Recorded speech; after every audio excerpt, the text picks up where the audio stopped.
Lucas capítulo 23 es donde estamos en nuestro estudio de la palabra de Dios en esta mañana. Si puede ir conmigo ahí, Lucas capítulo 23. Esta mañana hemos llegado al verso 26 de este capítulo. Vamos a enfocarnos esta mañana en ese verso número 26, pero quiero que empecemos a leer en el verso 18 para que veamos este verso en su contexto. Lucas capítulo 23, verso 18.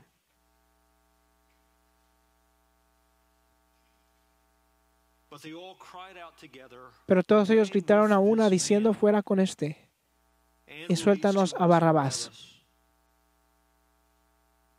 Este había sido echado en la cárcel por un levantamiento ocurrido en la ciudad y por homicidio. Pilato, queriendo soltar a Jesús, les volvió a hablar. Pero ellos continuaban gritando diciendo: crucifícale, crucifícale. Y él les dijo por tercera vez: ¿por qué? ¿Qué mal ha hecho este? No he hallado en él ningún delito digno de muerte. Por tanto, le castigaré y le soltaré. Pero ellos insistían pidiendo a grande voz que fuera crucificado, y sus voces comenzaron a predominar.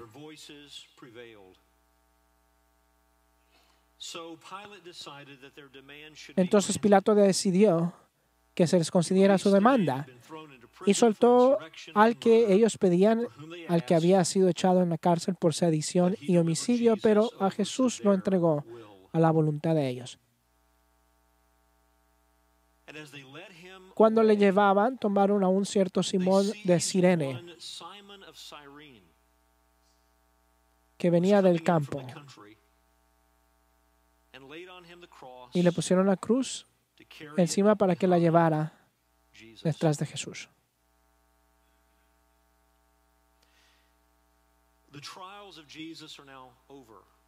Los juicios de Jesús ahora han terminado. Hemos estudiado juntos esas 6 etapas de los juicios de Jesús. El resultado ha sido entregado. El veredicto ha sido dado. Él es odiado sin causa. Ha sido condenado a pesar de su inocencia perfecta. Es la aplicación equivocada de la justicia humana más grande de toda la historia. Él ahora va a llegar a su muerte en la cruz, al lugar llamado Galgota. Mateo y Marcos nos dicen que ha sido torturado, tratado vergonzosamente. Y ahora él va en camino al lugar de su crucifixión y lo hace cargando su propia cruz. Y como somos testigos ahora del caminar de Jesús del lugar de juicio al lugar de su ejecución, lo que hemos visto en sus juicios no quedará atrás. La luz del mundo continúa a brillar. Dios continúa a demostrar a su Hijo y a usar a su Hijo. ¿Qué hemos visto en sus pruebas? Hemos visto de que Él es absolutamente inocente. Hemos visto que Él no es una víctima, que la majestad, el control del que Jesús da evidencia en estos juicios todavía va a ser demostrado. Hemos visto que los hombres son completamente responsables por sus acciones pecaminosas y son desesperadamente pecaminosos. Hemos visto que de hecho, mientras que ellos acusan a Jesús de lo que Él no es culpable y mientras que creen que ellos están juzgando a Jesús, y la realidad es que ellos están siendo expuestos. Mientras que pretenden juzgar a Jesús, Jesús los juzga a ellos por su misma presencia y por las respuestas que le dan a Jesús. Se nos ha recordado qué condición pecaminosa, desesperada es en la que el hombre se encuentra, qué desesperados estamos por la gracia de Dios. Porque cuando usted ve la ceguera pecaminosa de estas personas que condenaron a Jesús, cuando usted ve la necedad pecaminosa de ellos, el odio pecaminoso del Dios en carne humana, cuando usted ve la ausencia de la honestidad y la justicia, lo que realmente usted está viendo es simplemente nosotros. Si no fuera por la gracia de Dios, se da cuenta toda la raza humana en su condición caída y perdida. ¿Se nos recuerda que si no es por la gracia de Dios, ningún ser humano respondería a Jesús como Salvador? Si el hombre dependiera en su propia fuerza, no vería la belleza de Jesús y no se arrepentiría de sus pecados y nunca se humillaría a sí mismo para postrarse delante de Jesús como el Hijo de Dios, como el Salvador, como el Señor. Si dependiera de las fuerzas del hombre, el hombre perecería en su pecado. Así que es por la gracia de Dios en que se nos mostrará de una manera poderosa y regeneradora la obra que resulta en la conversión. También hemos visto cómo Dios demuestra a su Hijo a través de la providencia. La soberanía de Dios brilla, como vimos en el caso de Barrabás. El intercambio que sucedió cuando este hombre que era culpable como un sedicionario, como un asesino, mientras que él es liberado y Jesús es condenado, en vez de él, los crímenes que este hombre cometió, pero Jesús no los cometió, vemos que se sucedió este intercambio. Dios en su soberanía, porque esta es una historia verdadera, Dios nos da una lección objetiva viviente del significado de la muerte de su Hijo en la cruz. Cristo muere por los pecadores. Cristo muere para que los pecadores puedan apartarse del pecado libres y perdonados. Mientras que caminamos este camino con Jesús a la cruz, vamos a encontrarnos con muchas personas diferentes, muchos diferentes grupos de personas. Aquellos que condenan a Jesús, uno que asiste a Jesús, como vimos, como vamos a ver esta mañana, muchos que estuvieron en luto por Jesús, veremos eso esta noche, aquellos que se burlan de Jesús, uno que le clama a Jesús para recibir misericordia en una cruz, una multitud que observa a Jesús, un centurión que se maravilla de Jesús. Después de la muerte de Cristo, un miembro del Sanhedrin que toma cuidado de Jesús. Tenemos mucho que ver, tenemos mucho que encontrarnos a través de todo esto. La luz del mundo brilla. Esta mañana pusimos nuestra atención en la gracia de Dios experimentada por un hombre en particular. Es una lección asombrosa. Su nombre es Simón. Simón de Cirene. Desde el punto de vista humano, él es atrapado por los romanos para cargar la cruz de Cristo. De un punto de vista divino, esto es para que él pueda ser liberado por Dios, atrapado, apresado para ser liberado. Desde el punto de vista humano, él fue llamado como un ayudador. Desde el punto de vista divino, es para que él pueda ser ayudado. Desde el punto de vista humano, él carga el instrumento de la muerte de Cristo. Desde el punto de vista divino, él carga el instrumento que le da la vida a él. Desde el punto de vista humano, él carga el instrumento de la condenación de Cristo. Desde el punto de vista divino, él carga el instrumento de su propio perdón eterno. Desde el punto de vista humano, este es un encuentro que es por pura suerte. Desde el punto de vista divino, es una cita que se guardó desde toda la eternidad por la gracia soberana. Simón de Cirene. Vea este verso 26. Vamos a ver este verso en 3 títulos. El hombre, el mandato y la misericordia de Dios. El hombre, el mandato y la misericordia de Dios. Primero que nada, pensemos acerca de este hombre. El verso empieza de esta manera. Cuando le llevaban, está hablando de Jesús. ¿Quién hubiera pensado? ¿De quién quiere que Lucas piense que pensemos cuando vemos estas palabras cuando le llevaban? Cuando le llevaban, sabemos que los judíos y los romanos tenían sus manos en la condenación y la ejecución de Jesús. Los judíos aseguraron la sentencia a través de intimidación y amenazas. Los romanos llevaron a cabo la sentencia. Así que mientras que van camino, lejos de ese lugar donde lo juzgaron, al lugar de la ejecución, cuando pensamos en términos específicos, ahora los romanos se llevan a Jesús, pero hay un grupo grande de los líderes judíos que están ahí. Mientras que van en el camino al lugar de la Gálgota. Dice, cierto Simón decía, cuando venían al campo y le pusieron la cruz encima que le llevaban detrás de Jesús. Así que van en camino a Gólgota, como se llama en arameo o hebreo. Llegan a el Calvario, como se conoce en latino. En el latín, perdón.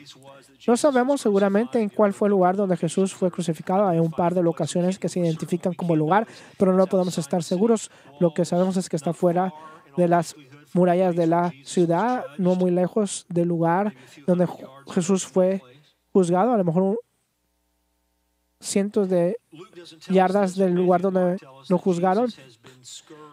Mateo y Marcos nos dicen que Jesús ha sido azotado antes de empezar esta caminata.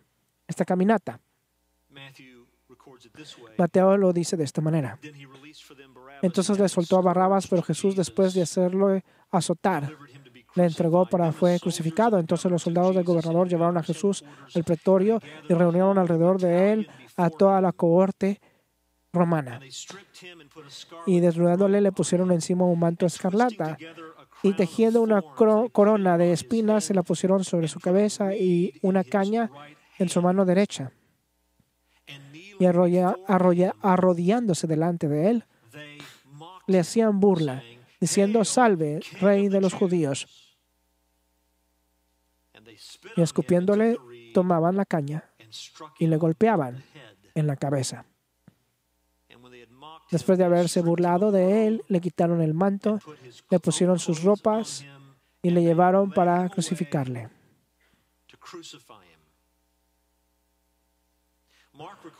Marcos lo dice de esta manera. Pilato, queriendo complacer a la multitud, le soltó a Barrabás y después de haber azotado a Jesús, le entregó para que fuera crucificado.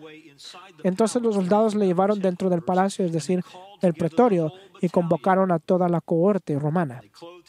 Le vistieron de púrpura y después de tejer una corona de espinas, se la pusieron y comenzaron a vitorearle, «Salve, Rey de los judíos».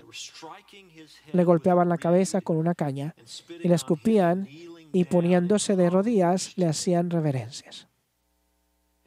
Y después de haberse burlado de él, le quitaron la púrpura, le pusieron sus propias ropas y le crucificaron. Y le sacaron para crucificarle. Así que en el punto de que se lo llevan, ahí es donde Lucas empieza a contar la historia, mientras que lo llevan hacia la cruz. Y ahora el Espíritu Santo a través de Lucas nos introduce a este hombre llamado Simón. Y cuando le llevaban, tomaron a un cierto Simón de Cirene, que había venido del campo, y le pusieron la cruz encima para que la llevara detrás de Jesús. Interesante cómo fue este hombre introducido a nosotros. Porque no solamente se nos da su nombre, se nos da la ciudad de donde él viene. Simón de Cirene. Yo creo que es digno de notarse. Cuando vemos todo el viaje del lugar del juicio de Jesús al lugar de la crucifixión, cuando usted lee esta historia y se da cuenta que básicamente nadie más es nombrado. Vamos a encontrarnos con mujeres que están de luto, que llevan a cabo un luto ritualístico para Jesús, verso 37 al 31. No se les nombra. Los dos criminales que fueron crucificados con Jesús, uno en su izquierda y el otro a la derecha, aunque uno de ellos se convierte, no se nombra. Todos los gobernantes mencionados en el verso 35 no son nombrados. Los soldados que se burlaron de Jesús, verso 36 al 37, se quedan sin ser nombrados. El centurión, que reconoce la inocencia de Jesús, en el verso 47, no se nombra.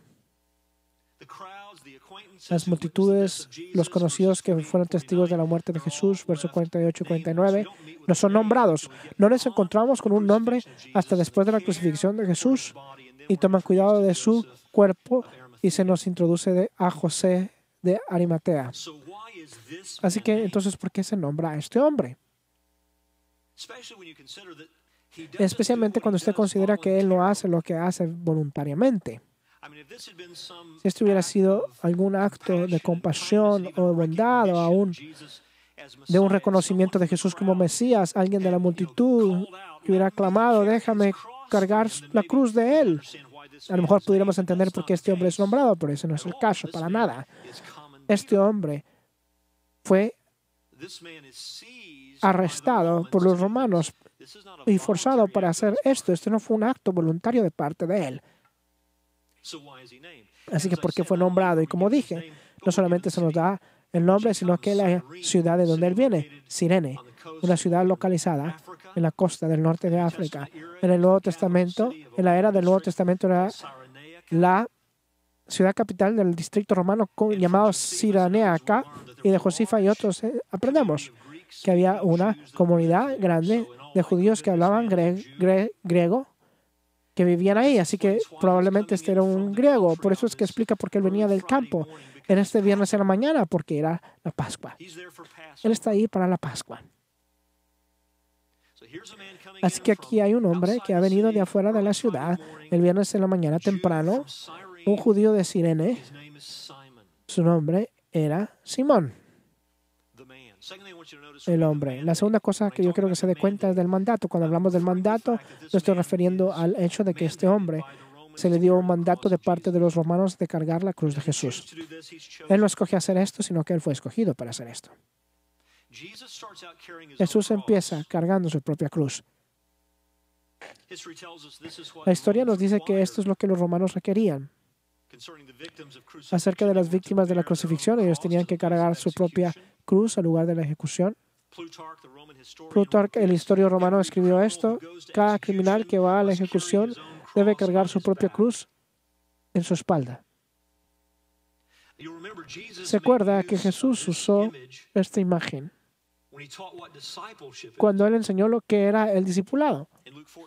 En Lucas 14:27 Jesús dice: el que no carga su cruz y viene en pos de mí, no puede ser mi discípulo. El que no carga su cruz, usted no está cargando la cruz o la sentencia de alguien más. Usted está cargando su propia sentencia. Es su propio compromiso voluntario a Cristo, que representaría verdadero discipulado, la verdadera posibilidad de un mal al cuerpo. Así que usted carga su propia cruz, usted está dispuesto a cargar por sí mismo la sentencia de la muerte que está involucrado en seguir a Jesús. Esa enseñanza de Jesús usaba la imagen de la crucifixión, donde alguien iba a cargar su propia cruz al lugar de la ejecución. Jesús carga su propia cruz al principio. ¿Qué está cargando exactamente? La mayoría de los eruditos estarán de acuerdo de que lo que él estaba cargando era la viga de la cruz, no la parte larga que iba a entrar en el piso, sino que en la viga que iba a través de la viga más grande, lo que llevaba en sus hombros. Es interesante que solamente Lucas graba el hecho de que cuando Simón fue llamado a cargar esta cruz, él lo está haciendo detrás de Jesús. Lo está cargando detrás de Jesús. Así que por lo menos es posible de que Jesús estaba cargando toda la cruz, y lo que se le pidió a Simón que cargara a la parte de atrás de la cruz y que ayudara a Jesús a través del camino, pero el lenguaje no requiere eso para nada. Simplemente puede significar de que está siguiendo a Jesús y ahora esta cruz es puesta sobre los hombros de Simón.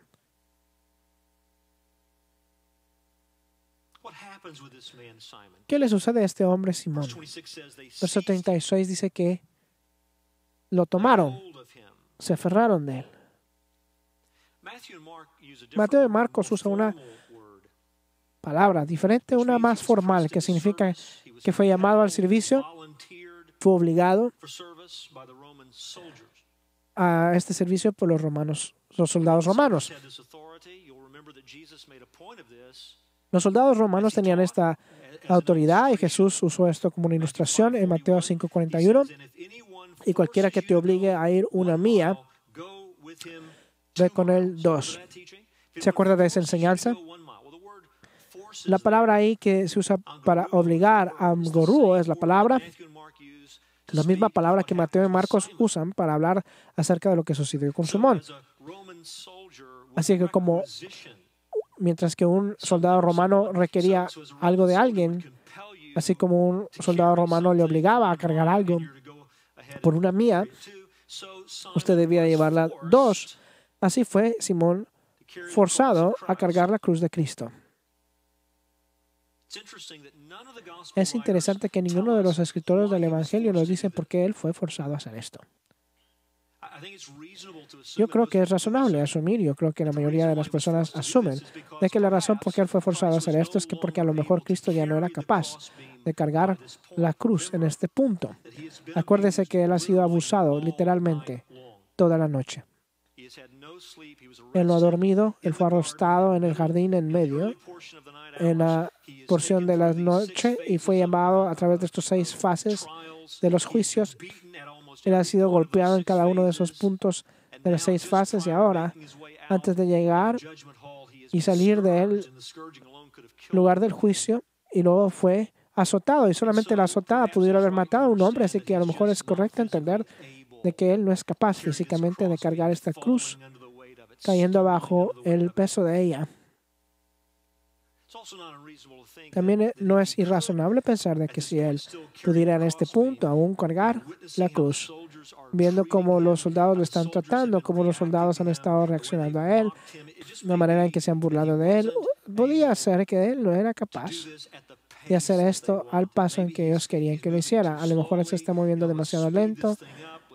Apuremos esto, lleguemos al lugar de la ejecución. A lo mejor esa es la razón para ello. No podemos estar seguros y la Biblia no nos dice por qué estos soldados forzaron a Simón a hacer esto. Pero yo no creo que ese es el punto principal de todos modos. No es lo que él está cargando o que fue forzado Simón a cargar por él. Lo primero que tiene que resaltar para nosotros es que desde el punto de vista humano, esto parecía ser un acto completamente arbitrario. Desde el punto de vista humano, se ve como que esto es pura casualidad, porque el verso 26 nos dice que él venía del campo. Este es un hombre que acaba de entrar el viernes en la mañana temprano para la Pascua. Él no tiene idea de que él va a encontrarse esta procesión grotesca. No tiene ninguna idea de que Cristo va en camino al Calvario. Él no lo sabe. De hecho, es posible de que este hombre nunca ha visto a Jesús en su vida. Yo no sé cuánto tiempo ha estado en Jerusalén. A lo mejor él ha estado ahí por una semana, a lo mejor él estaba entrando a la ciudad cada mañana, mientras que leemos que Jesús y sus discípulos lo hacían, se estaba quedando en las tardes fuera de la ciudad, no lo sabemos, pero es posible de que él nunca ha visto a Jesús antes en su vida. Es posible que él no tiene ninguna idea de quién es él. Pero de lo que podemos estar seguros es de que él no lo planeó de ninguna manera, él no lo previó de una manera. Desde un punto de vista humano, esto fue casualidad. ¿Cómo sabe esto? Porque Marcos nos dice eso. Marcos 15:21 dice, y obligaron a uno que pasaba y que venía del campo. Y obligaron a uno que pasaba. Alguien que simplemente estaba pasando, Simón de Cirene, que venía del campo. Así es como Marcos lo guardó o lo escribió. Así que la casualidad de que él estaba entrando del campo cuando Jesús estaba llevando su ejecución y los romanos, por casualidad, obligaron a este hombre a que cargara la cruz de Jesús. Lo que es importante no es lo que él cargó, sino que lo que él está a punto de ver. Porque él ha sido forzado a cargar la cruz de Jesús, que lo que significa que él va a ver todo lo que sucede en este camino. Yo encuentro que es difícil creer o pensar de que él va a cargar la cruz de este hombre hasta el lugar de la ejecución y simplemente se iba a ir. Así que lo más probable es de que él fue testigo de todo el evento. Lo que puedo decir por seguro es de que él fue testigo de todo lo que iba en el camino y escuchó todo lo que sucedió en el camino. Lo que significa es que él vio y escuchó cómo Jesús fue tratado en el camino. Él escuchó las burlas, él vio el maltrato y él fue capaz de ser testigo y escuchar todas las maneras en que Jesús respondía a esas palabras crueles y esos actos crueles. Él es un testigo de todo eso. Él no planeó ser un testigo de todo. Simplemente él venía del campo, pero por el diseño soberano de Dios, él fue escogido para ser testigo de todo. Él vino a la ciudad para la Pascua. Él va a ser testigo del verdadero Cordero de la Pascua, siendo sacrificado como una expiación para todos los pecados de todos aquellos que iban a confiar en Jesús. Él lo ve. Así que vemos al hombre, Simón de Cirene, vemos el mandato. Él fue forzado a cargar la cruz de Jesús detrás de él. Como resultado, él fue testigo de todo lo que sucedió en el camino y él escuchó todo en el camino desde el punto de vista humano.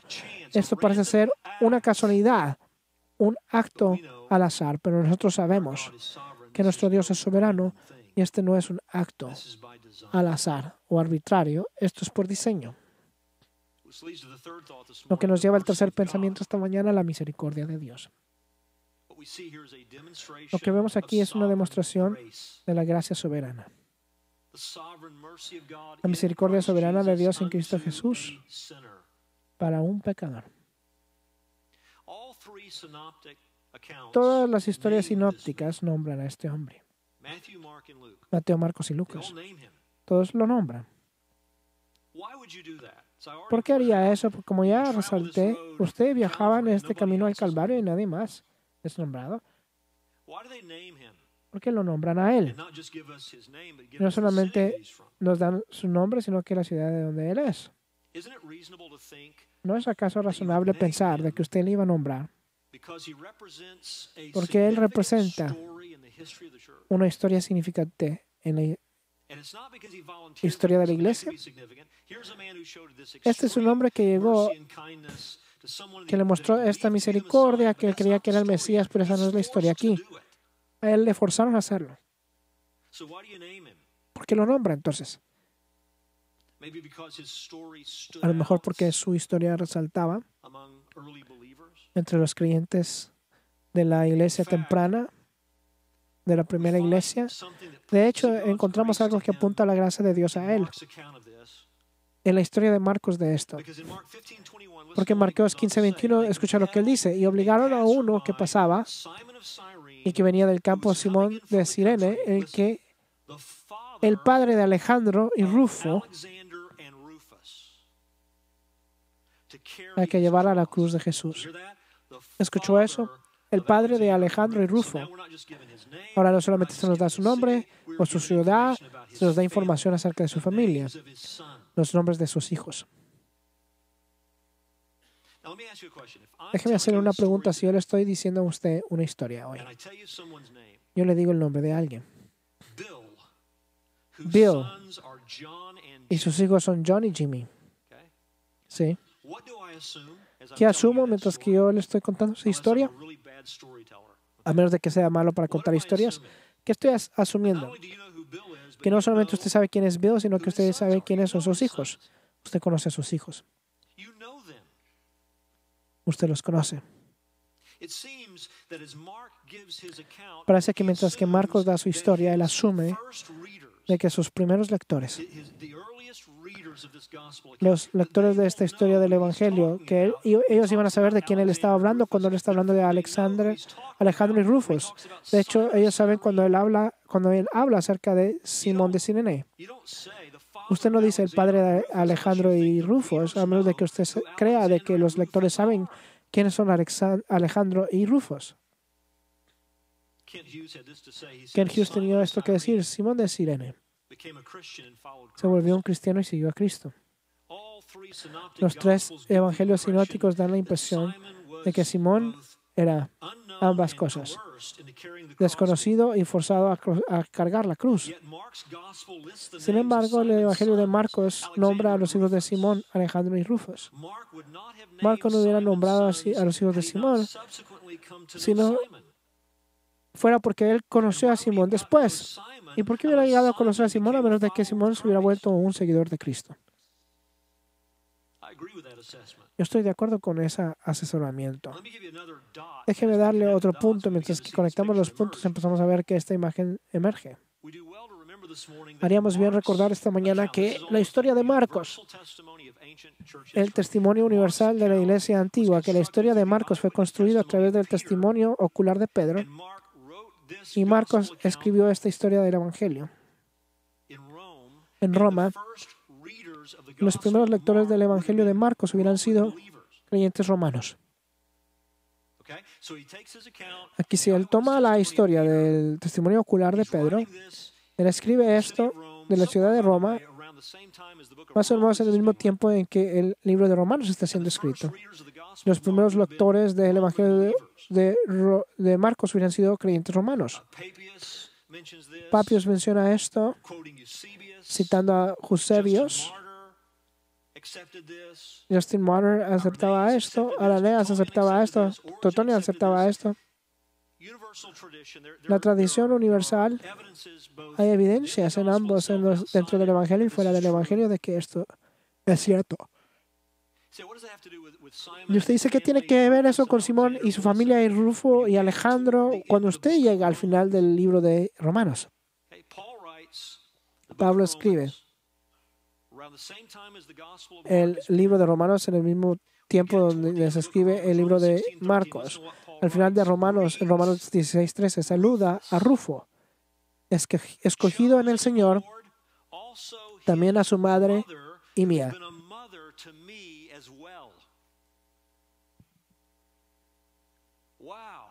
Wow. Marcos, escribiendo la historia de Marcos del Evangelio en Roma, menciona el hecho de que los hijos de Simón son Rufus y Alejandro, asumiendo que sus primeros lectores iban a saber quién es Rufus y Alejandro. Pablo llega al final del libro de Romanos y él menciona a un hombre llamado Rufo. Y él dice que él es un escogido del Señor.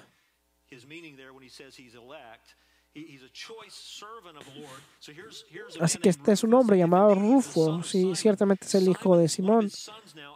Uno de los hijos de Simón ahora es un siervo escogido en la iglesia de Roma, y la esposa de Simón, la madre de Rufo, ahora se ha vuelto como una madre al apóstol Pablo. ¿No es eso asombroso? Sabemos de Hechos capítulo 2, verso 10, que habían cireneos presentes en el día de Pentecostés. Hechos 11, 19 y 20 aprendemos algo muy interesante, que cireneos servían como misioneros a los helenistas en Antioquía. Escuche Hechos 11, 19. Ahora bien, los que habían sido esparcidos por causa de la persecución que sobrevino como la muerte de Esteban, llegaron hasta Fenicia, Chipre y Antioquía, no hablando la palabra a nadie, sino solo a los judíos. Así que Esteban se hizo un mártir, la persecución se levanta, los creyentes judíos son esparcidos.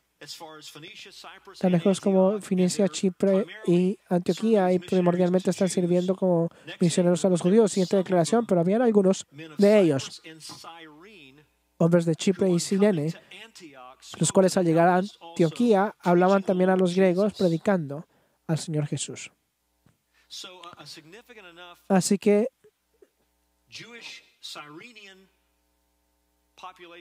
una población judía de Cirene suficientemente considerable que cuando la persecución se levantó y son esparcidos, llegan a Antioquía y están predicándole a los griegos.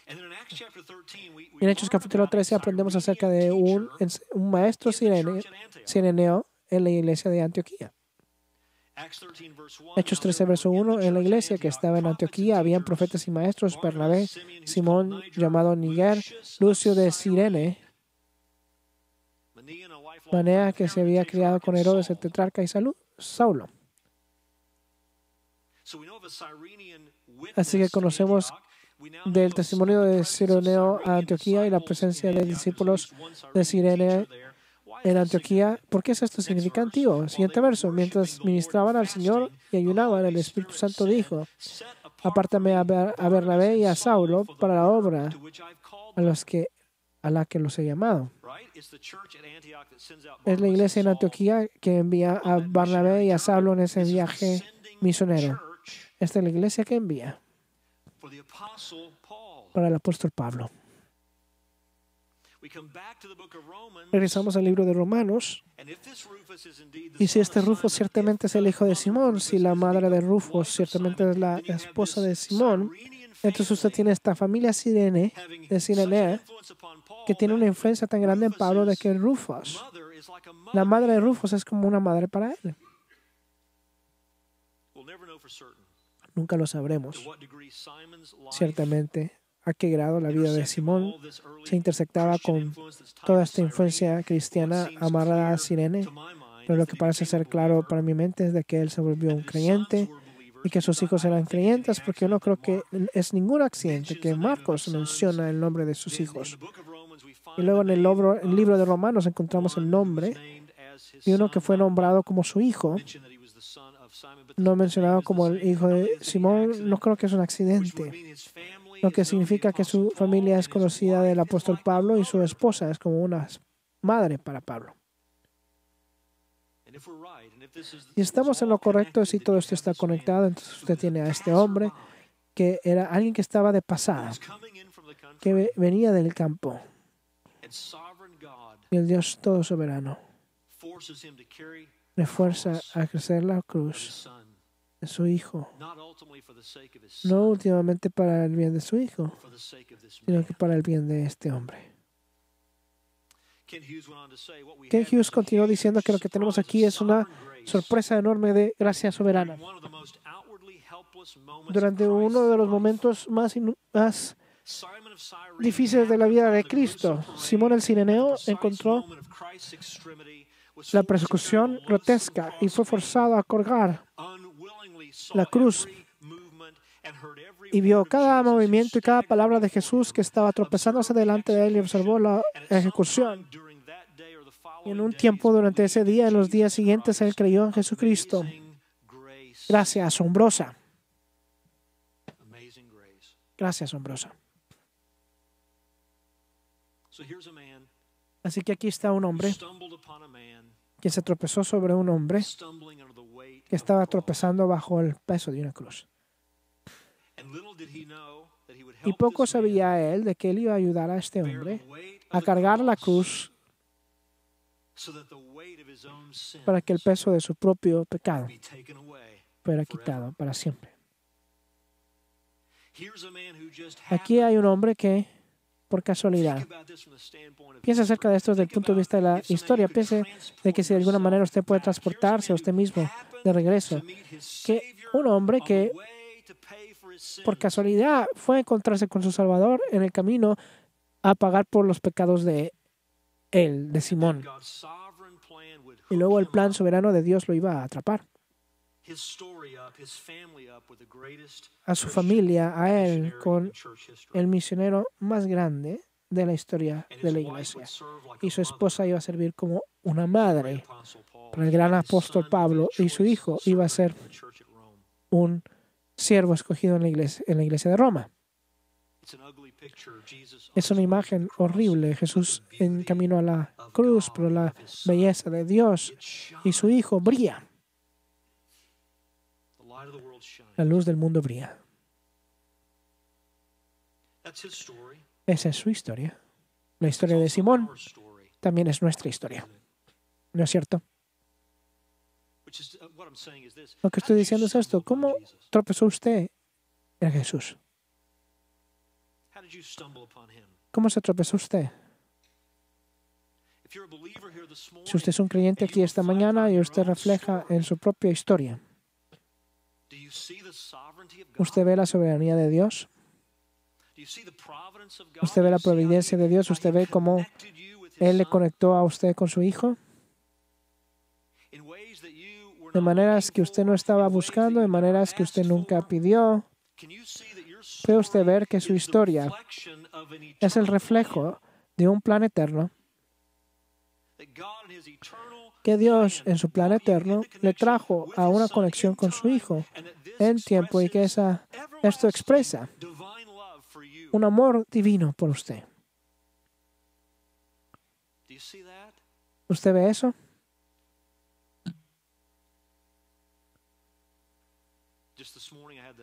Esta mañana tuve el privilegio de reunirme con unos jóvenes alistándose para casarse. Esta pareja joven, hace 2 semanas, cometieron su vida a Cristo, serán bautizados. El padre del joven estaba en mi grupo de jóvenes cuando yo era un adolescente. Ambos eran bandidos y hacedores de problemas antes de que el Señor los salvara. Pero ¿quién iba a saber que después de hace 35 años habría una conexión que llevaría en una manera pequeña a la conversión de alguien como este? ¿Y qué hay de su historia? Si usted dice, bueno, yo crecí en una casa cristiana, escuché el Evangelio toda mi vida, pero ¿quién le dio a usted a esa familia? ¿Quién determinó eso? ¿Tuvo usted un voto? ¿Alguien le preguntó en qué familia iban a ser? Si usted es tan bendecido de que usted creció sumergido en el Evangelio, ¿acaso usted no ve la soberanía de Dios en eso? ¿Quién le puso a usted ahí? ¿Quién salvó a sus padres? ¿Quién le dio a ellos el Evangelio? Para enseñarle a usted y entrenarle de tal modo de que usted fuera guiado a la fe en Jesucristo. Esta es nuestra historia, la historia de la gracia soberana, la historia del amor soberano. Y amigo, si usted está sentado aquí esta mañana y usted no conoce a Jesús, le puedo decir a usted, usted no tropezó en este lugar. Desde su punto de vista pareciera así, que usted, la casualidad de que usted vino hoy, ¿cierto? Son una cosa al azar. Yo le digo a usted, eso no fue al azar. Le digo a usted que el Dios soberano le plantó a usted esta mañana, aquí, para ser testigo en las páginas de su palabra la belleza de su Hijo, para escuchar el hecho de que Jesús murió por los pecadores y Él fue levantado de entre los muertos y Él es el único Salvador de Dios dado a los hombres, para que usted pueda ser perdonado de todos sus pecados y tener la vida eterna. Reconciliado a Dios, tener comunión con Dios para siempre. Dios le trajo a usted aquí hoy para escuchar esas buenas nuevas y la pregunta es, ¿qué va a hacer usted con lo que Dios ha hecho? Hoy va a servir ya sea para su liberación o servirá algún día para su condenación. Porque usted nunca será capaz de decir que Dios no tuvo gracia sobre usted para plantarle en el lugar donde usted iba a escuchar las buenas nuevas de su Hijo. ¿Qué va a hacer usted con lo que Dios ha hecho?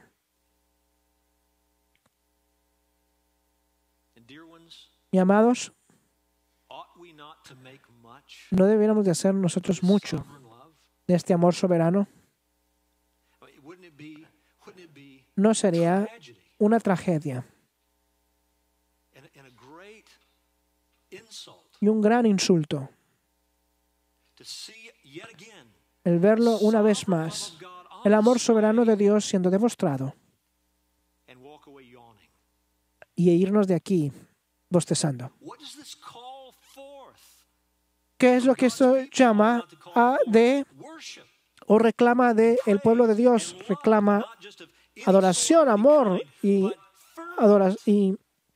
alabanza, pero no de cualquier tipo, sino que ferviente. Un agradecimiento y una adoración por un amor soberano. De tal modo, alguien aquí en esta mañana necesita avivamiento. ¿Se encuentra usted mismo sin ser movido por algo que lo debiera de mover? ¿Acaso su necesidad hoy es humillarse a usted mismo e inclinar su rostro y decir: oh Dios, mi corazón está en una condición fría, a no ser movidos por las cosas que vemos en estos versos? Ayúdame.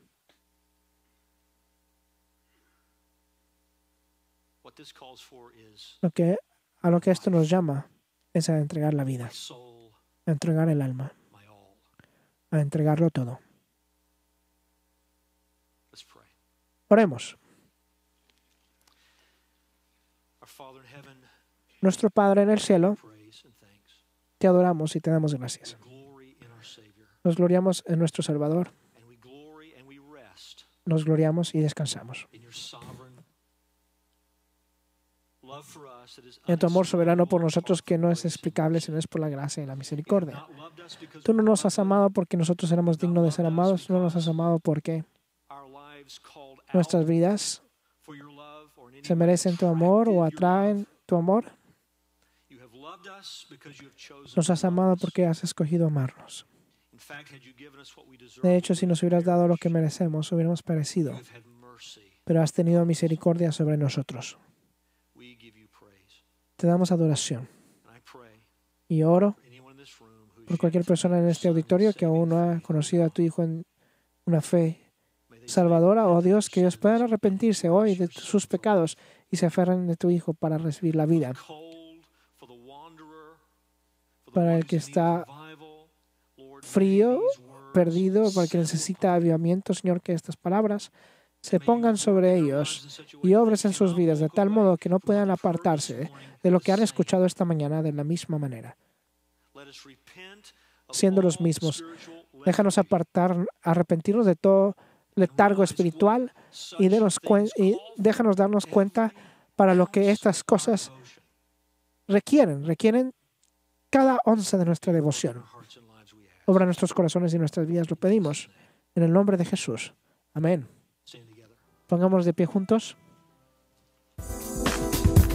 Ahora es muy fácil evangelizar.